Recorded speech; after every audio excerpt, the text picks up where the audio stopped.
I believe we're ready for the news conference now. Governor Laura Kelly, and let's go to this is the Secretary of State's ceremonial office with the comments they have live here at 422. Of the most up-to-date information.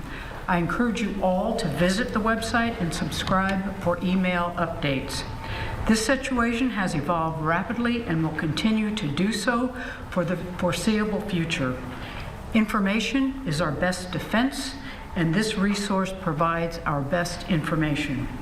We're also here this afternoon to announce critical next steps in our ongoing efforts to reduce the spread of COVID-19 and better position Kansas to combat this unprecedented emergency in the months to come. Before I walk through the details, however, I want to explain exactly why today's actions are needed.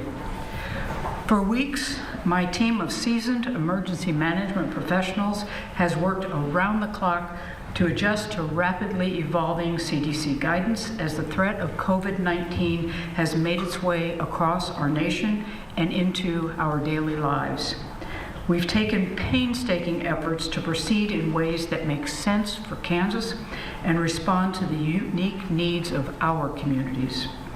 The steps we're announcing today will create the space we need at the state level to develop a more strategic, resilient infrastructure so that we can get ahead of this threat and limit its long-term impact.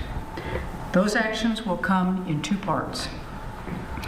Our response effort has been a collaborative process in Kansas from day one, and that collaboration continues with today's announcement. I am joined by Education Commissioner Randy Watson, along with representatives from the Kansas National Education Association and the Kansas Association of School Boards, to announce that I am ordering all K-12 schools to close and cease in-person instruction for the duration of the 2019-2020 school year. Administrative offices and support facilities may remain open for limited purposes in consultation with state and local authorities.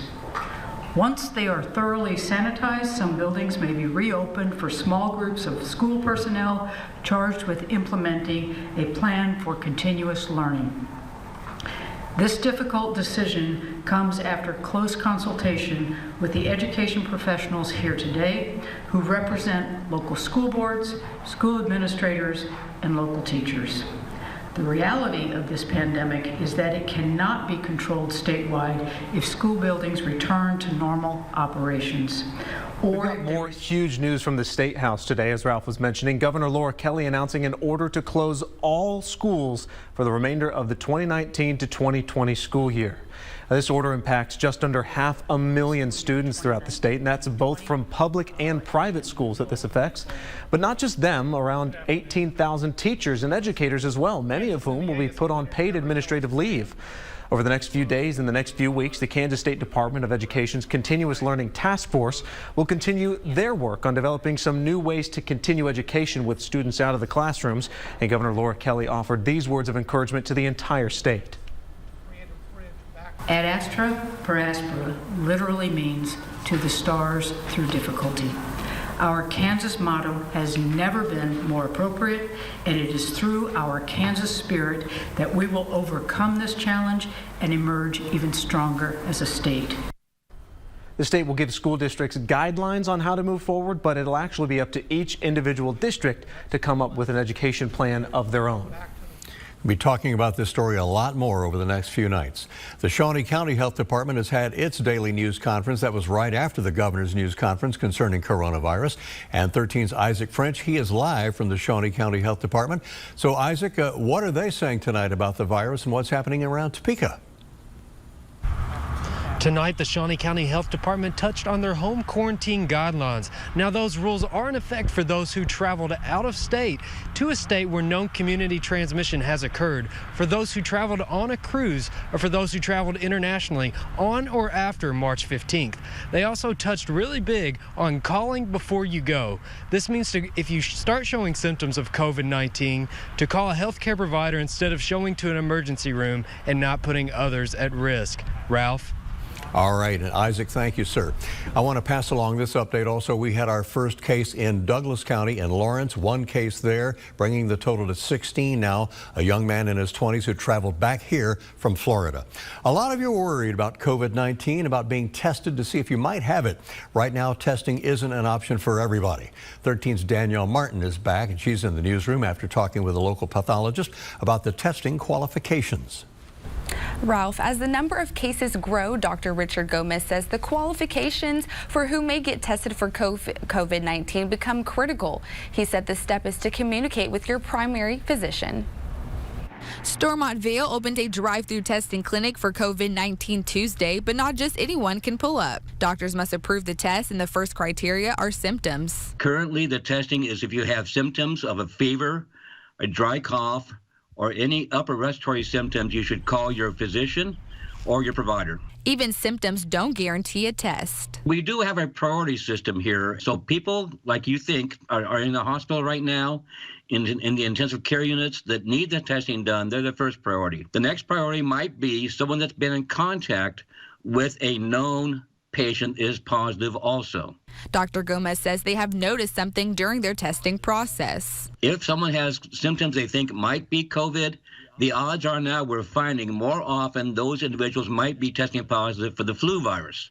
That's why the governments, local and national, are asking everybody to limit contact for the next few weeks. Dr. Gomez says there will be enough tests for everyone who needs one. Now laboratories like Quest and LabCorp and some hospital laboratories have been able to bring the test up, but it's going to be a gradual time of increasing test availability, and that's the other reason why we want to make sure that criteria for testing is followed. He also reminds you of other resources while hospitals and clinics are busy. Some clinics, because of the heavy phone volume, have gone to doing telemedicine, which means you can go online. Again, you must call your doctor first to discuss symptoms before going anywhere. If you do meet the CDC criteria for testing, you'll be directed to Stormont's drive-through clinic or any other location. We have details on that on WIBW.com. Ralph. Danielle, appreciate that. So once again, same scenario. Call ahead before you go. Danielle, we appreciate that. Keeping your family safe from all this means your furry family members too. And Melissa asked a local veterinarian, Allison Crow, whether that means do we keep our distance from our pets or are we still okay to cuddle up a little bit? If you're worried COVID-19 will keep you from playtime, there's good news. There is no hard evidence that pets can get infected or that pets pose a risk to us. Veterinarian Allison Crow with the Animal Clinic of North Topeka said the only positive case in a pet so far was a dog in Hong Kong. They tested that dog initially at the end of February. Other tests on cats and dogs have been negative. So right now, the only CDC guideline is for people confirmed positive for COVID-19. The recommendation is if you can to have them cared for by someone who isn't sick and to isolate yourself from your pets just the same way that you would try to isolate yourself from other humans as well. Dr. Crow also reminds you to keep pets in mind with any cleaning you might be doing. A lot of cleaners do have toxicity effects on dogs and cats, so it is important to make sure you're diluting any cleaning product the way that it's supposed to be according to directions. And if you are using especially something that is a bleach derivative, that you're giving that time to dry adequately before you allow pets to have exposure to that space. While looking out for their health, pets can be important to your health too, as many of us stick closer to home. They provide amazing emotional support during a time when I think there's a lot of unknowns, a lot of extra anxiety to life. I think giving them extra hugs and love is especially needed during this time to keep us all a little more sane. Melissa Bruner, 13 News. At home, reporting for us tonight, Dr. Crow says pets can be a contact surface for spreading germs. For example, if somebody sneezes or coughs on them and you touch their fur, keep on washing those hands off, and especially after that. Grant? Both Hayden and Washburn Rural High Schools recently took groups of students on trips before the coronavirus was widely spread in the U.S. Both schools released statements on the health of their students and the staff members too. Washburn Rural's Directors of Communication, Martin Weishar, says that they have, quote, shared information about the rules related to travel with all parents and staff. I believe the students and adults have followed all health recommendations before, during, and after the trip, end quote. Officials from Hayden High School, whose students also recently went on a trip, said, quote, there were representatives of Hayden Band and Cheer that did travel to Florida and that they have a specific area for our COVID-19 Hayden updates and responses, end quote. Now, that resource is haydencatholic.org, which you can find a link to that website on ours, WIBW.com.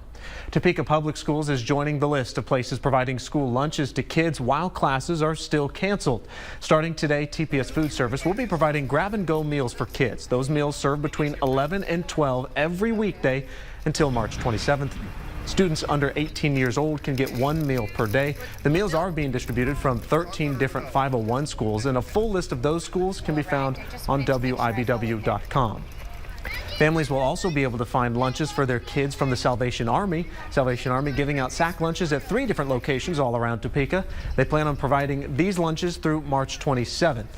They will have 150 meals at each stop, which are Timberlea Apartments at 341 Southeast Lawrence, Deer Creek Housing Units at 423 Southeast California, and Pine Ridge Apartments at 2010 Southeast California.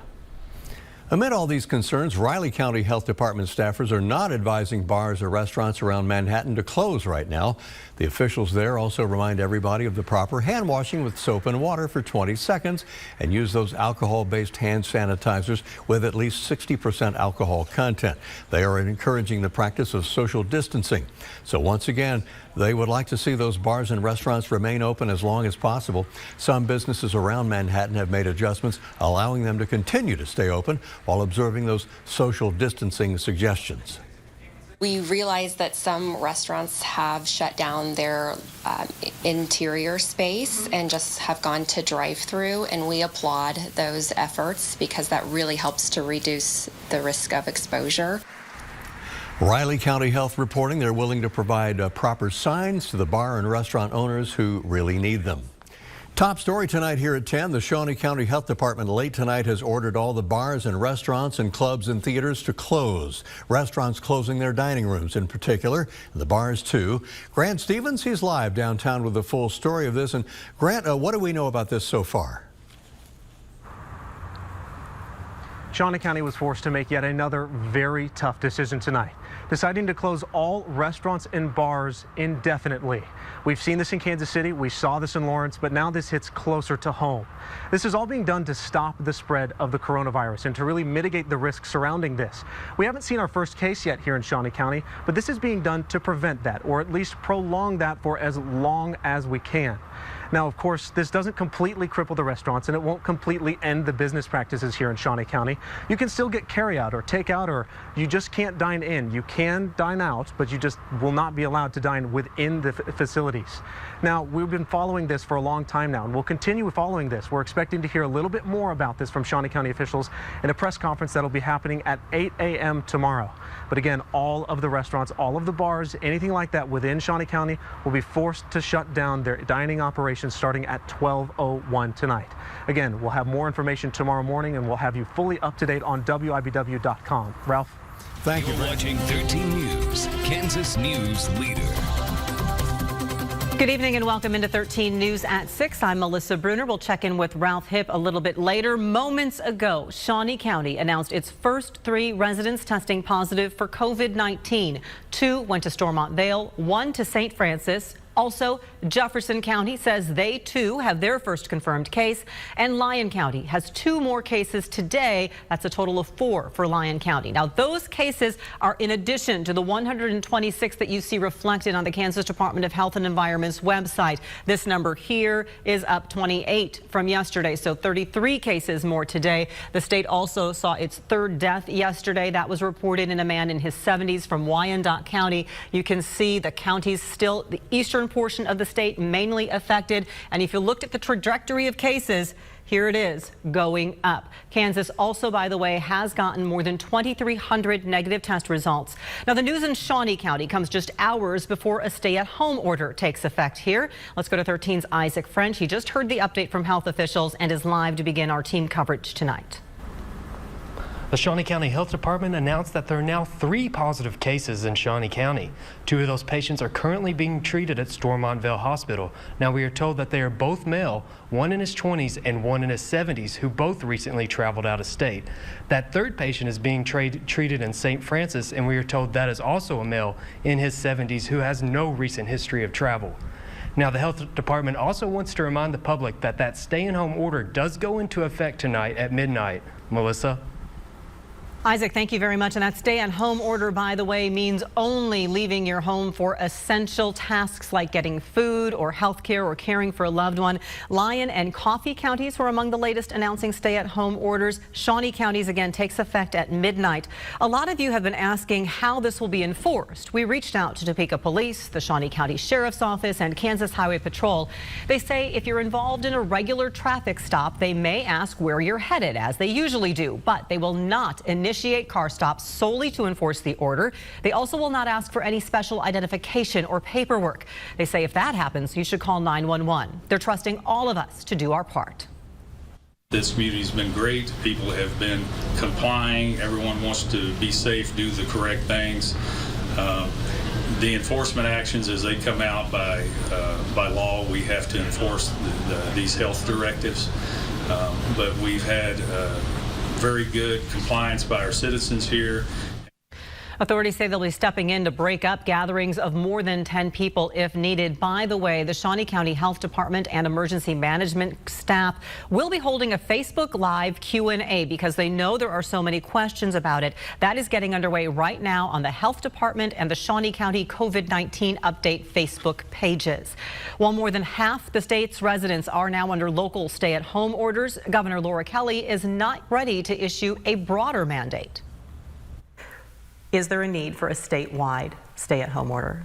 I don't believe there is at this very moment. You know, clearly our local officials are making those decisions, and we are supporting those decisions. We are monitoring very closely. You know, I do not want to put anybody at risk. Governor Laura Kelly said more than 80 of the state's 105 counties have no COVID-19 cases right now, but she says a nationwide shortage of test kits has put restrictions on who gets tested. How do you make these decisions when it could be said you really don't know what the situation actually is? We don't know because we're not able to test everybody. So we never will know that. You know, in no situation would you ever have any doubt. So I am relying upon my medical experts primarily to, tell me when it's time to pull the trigger.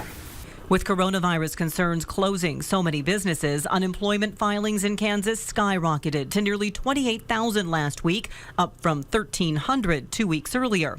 It's overwhelmed the state labor department's phone lines and website. The governor said they are working to add capacity and staff to get calls answered. We know it's a problem. It's a problem everywhere. Nobody was equipped to handle this volume all at once.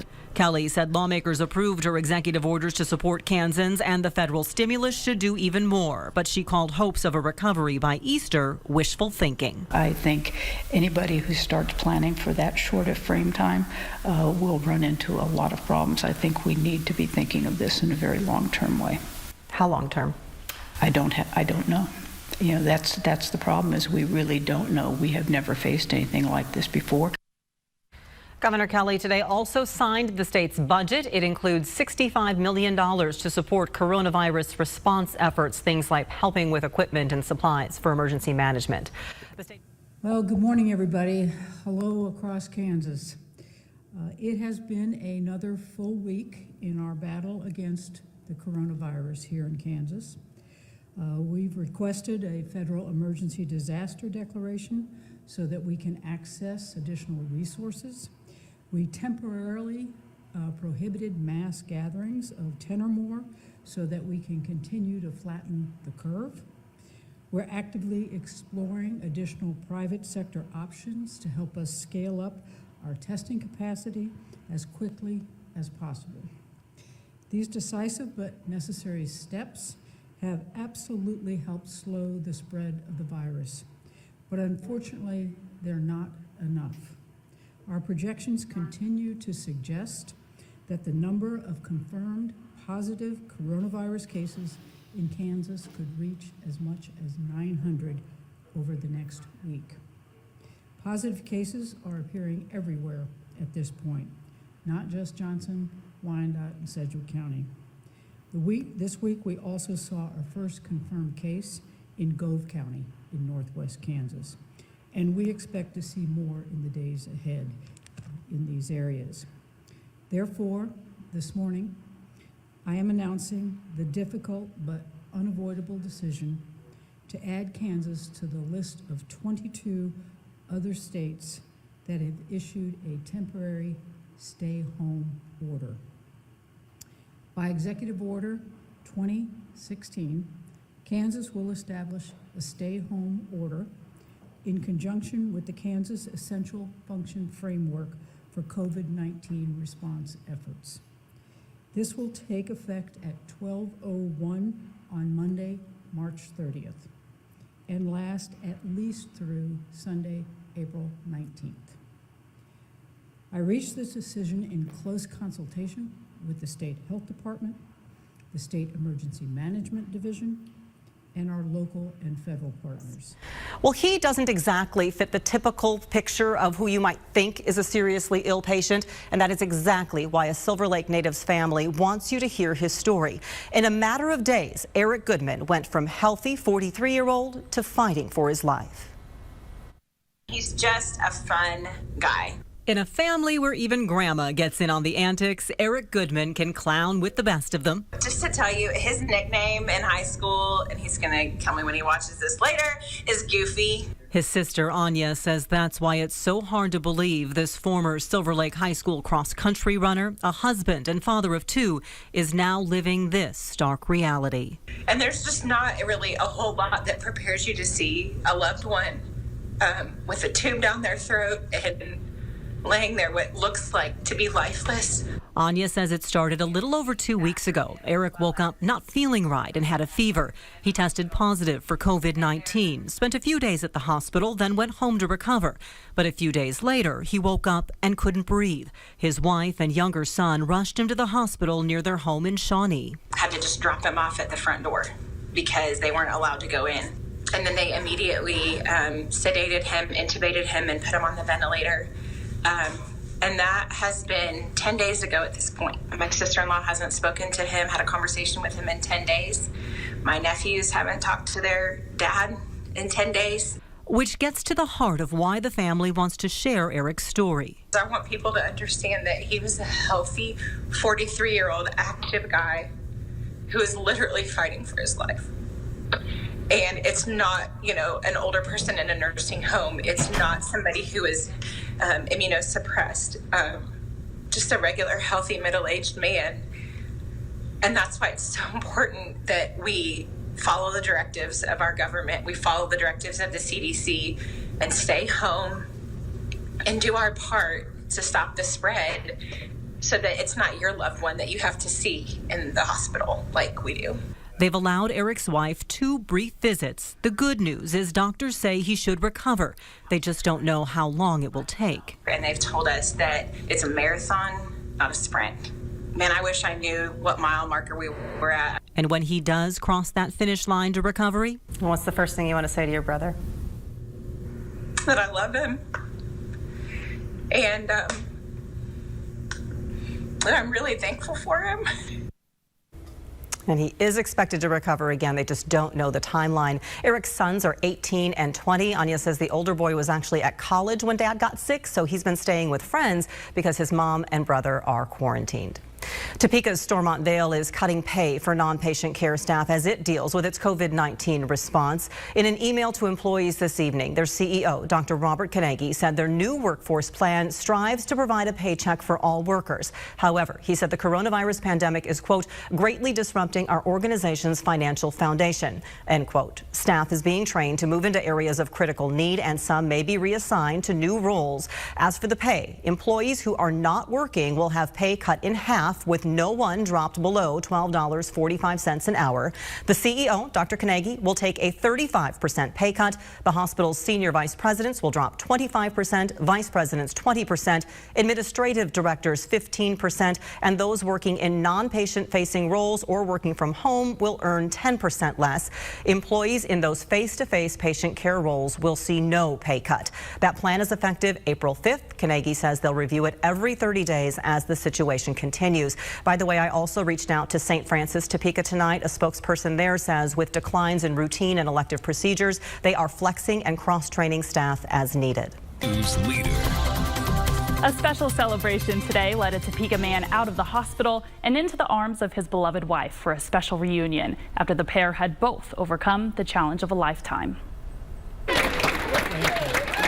These are Dwight Patterson's first steps out of St. Francis Hospital in 6 weeks. After being on a ventilator in the ICU, the 63-year-old Topekan has beaten COVID-19. Just thankful. I'm just thankful. I'm just full right now. Waiting with open arms in a parade full of nurses and hospital staff was his wife of nearly 40 years. Love you. Ruth.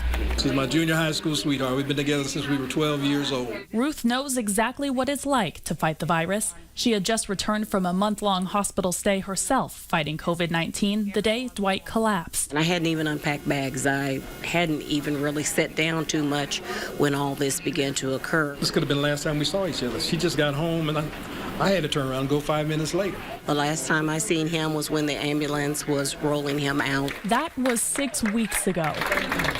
My honey is back. And I can embrace him and squeeze him and hold him and knowing that he's going to be all right. When I leave here and walk out that door, life is still changed. This thing is real. People are dying from this every day. So we need to just be thankful for the everyday things we take for granted. The complete healing process may take longer, but we'll get through it together.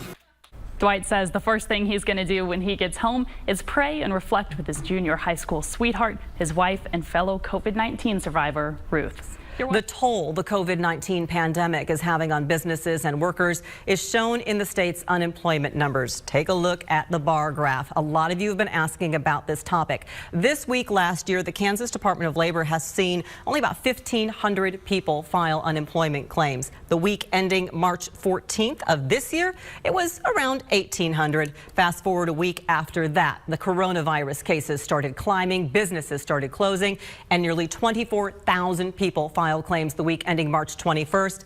Last week, the week ending the 28th, 55,000 claims. By the way, this represents a year-to-year increase of more than 3,500%.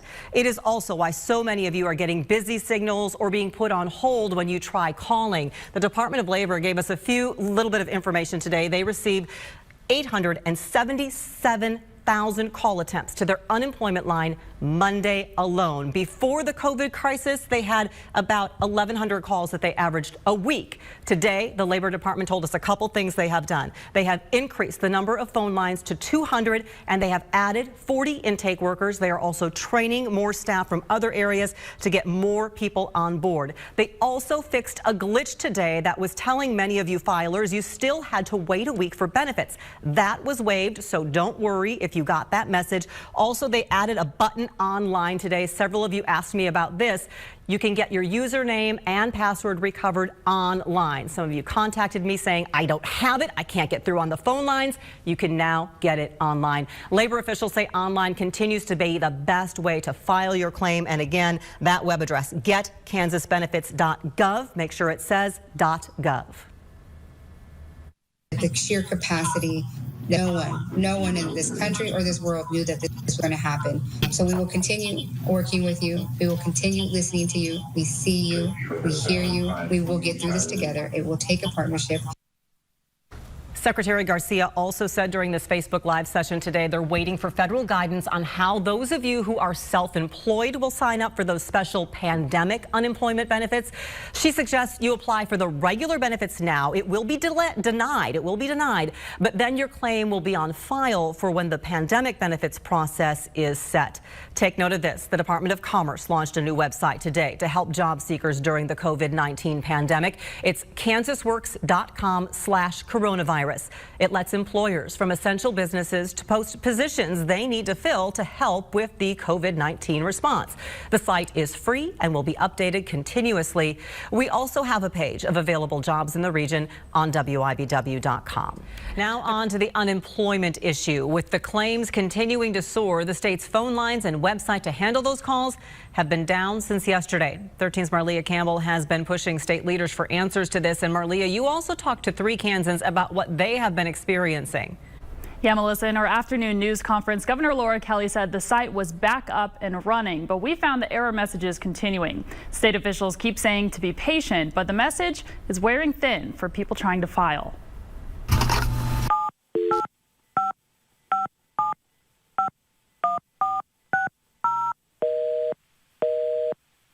I've been working on this since March 18th, and I haven't seen any unemployment check come through yet. This is the reality of trying to file for unemployment benefits for the thousands of Kansans without work due to the COVID-19 pandemic. I've had plenty of food for a while, and now we're starting to get depleted, and I don't know what the heck I'm going to do about getting the next batch of groceries. I have about 8 medications I'm on daily that I have no insurance to pay for. I have enough to get through this month, but I don't know. The frustrations lie with an overwhelmed system through the Kansas Department of Labor, flooded with a record-setting number of calls. Oh, God, countless. I can't even, to make an estimation, I would say on the phone, probably 20 hours. I mean, I would literally spend 2 to 3 a day of listening to it busy. A year ago, the Kansas Department of Labor saw 1,500 claims a week. 55,000 came in the week ending March 28th, 50,000 the week ending April 4th. Last week's numbers aren't in yet. Prior to the pandemic, 20 people were waiting to take those calls. Now, the Department of Labor has brought in more than 100 to assist, but the lines are still backlogged. We know that it's been difficult to get through to the phone lines, which is why we've been encouraging people to go to the website. This weekend, though, website visitors were met with this. You know, when you call in, they refer you to the website. Well, the website's not working. The Labor Department reminds you that you have all week to file your weekly unemployment claim, and again, asks you to keep calling, checking online, and staying patient. Marlia, thanks. And I know we both tried logging on again before we came out here for the news tonight just to see if it was working, and still getting those not found or site under maintenance messages still tonight. Shawnee County has some new recommendations to keep stores safe. Health Officer Dr. Gianfranco Pizzino sent a letter to retailers in the county today. It outlines 8 safety measures he strongly recommends stores should take. Social distancing is a common thread. He recommends monitoring customers in the stores and parking lots, using floor markers to show safe distance, and keeping workers at a good distance from customers. He also suggests cleaning shopping carts and having hand sanitizer available throughout the stores. Finally, Dr. Pizzino recommends staff wear masks and stores install plexiglass barriers at checkout lanes if feasible. Again, those are not requirements, but things he strongly recommends. Good evening and welcome to our special extended coverage tonight. Governor Laura Kelly will reveal her plan for reopening Kansas in just about a minute from now. A statewide stay-at-home order ends Sunday night, but both Governor Kelly and Kansas Department of Health and Environment Secretary Dr. Lee Norman have said that does not mean right back to business as usual. They've both hinted at some continued social distancing in order to help continue to flatten the curve. But what does that mean for how we do business? Restaurants, for example, have been limited to drive-through and carry-out only. They want to know how quickly people might be able to come back inside. Stores that do not sell essential items, many have closed their doors. How soon might customers return there? What about weddings, funerals, graduation parties? The larger gatherings have been a big question mark as health officials have talked about how quickly we might be able to return to our regular habits of living. The governor may shed some light on that. What we do know is that the economy has been taking a hit through all of this. Jobless claims continue to be on record pace, starting to level out in Kansas, but again, still above the norm. Regardless of what the governor says tonight, county health officials have stressed, do not expect a free-for-all come Sunday night. With no state order, authority goes back to the counties. Johnson and Wyandotte counties already have said they're extending their stay-at-home orders another week through May 10th. The governor's remarks tonight are coming from a film studio in downtown Topeka. No news reporters allowed. It is the governor by herself taking a podium as we prepare to hear from Governor Laura Kelly on her plans for reopening the state of Kansas. Business leaders have been wondering exactly what will take place, what adjustments they will have to continue to make. There have been some places that have reopened amid different policies such as face masks and whether we will be required to wear those if we go to certain places. We continue to monitor. The governor was to begin speaking in just a moment. Again, this is from a film studio in downtown Topeka. Let's hear from Governor Laura Kelly on how we will go about reopening Kansas.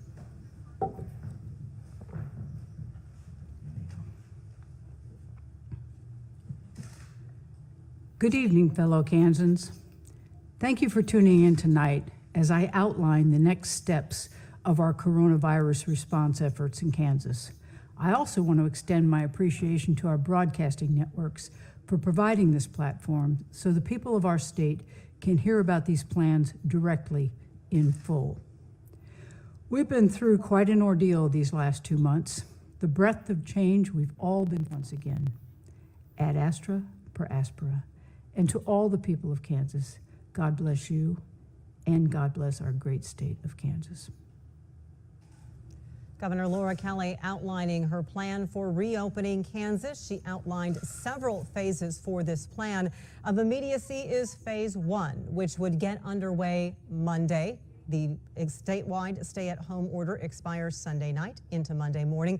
Phase 1 begins then, and the state restrictions under phase 1 continue to be mass gatherings, no more than 10 people allowed to gather at once. You are encouraged to maintain that 6-foot social distance, strongly encouraged to wear a mask in public, telework encouraged to continue, also minimize or avoid any non-essential travel. Activities that will still not be allowed in phase 1 of the state's plan: community centers, large entertainment venues with capacities greater than 2,000, fairs, festivals, parades, and graduations, public swimming pools, organized sports facilities, summer camps.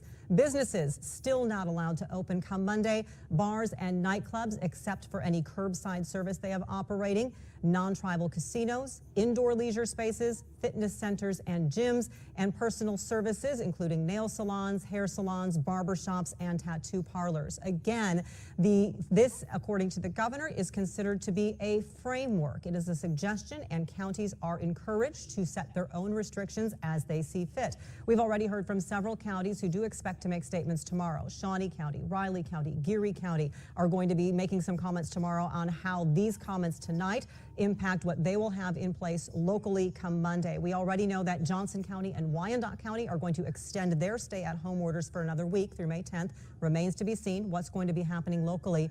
You can view the entire plan, by the way, at covid.ks.gov. It's right there on your screen.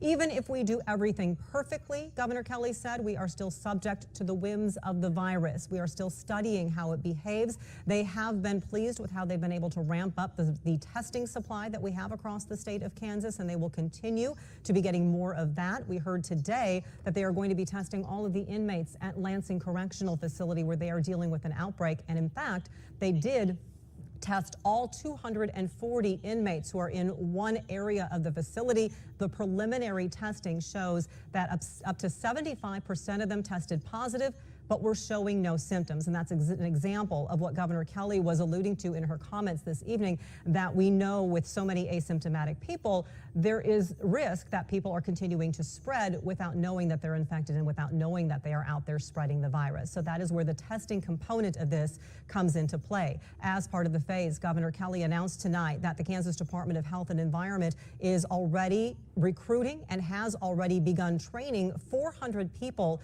for contact tracing. What that is if somebody tests positive for COVID-19, the contact tracers will go to work, much like they actually have been doing in the counties already. When someone tests positive, they want to know who that person has come in contact with, so then those people can be on guard so they don't unwittingly spread it throughout their communities. It is a 4-component plan initially: wide-scale rapid testing across the state, protecting the capacity of the public health structure, ensure that exposed Kansans have a safe place to quarantine, and then again, that contact tracing program that I mentioned. You can read the entire plan. Again, it's covid.ks.gov. We will continue to get reaction to this, and we'll wrap up the plan for reopening the state of Kansas from Governor Laura Kelly on your late local news tonight at 10. Read more on WIBW.com right now, and we'll return you to your local programming. Have a good night.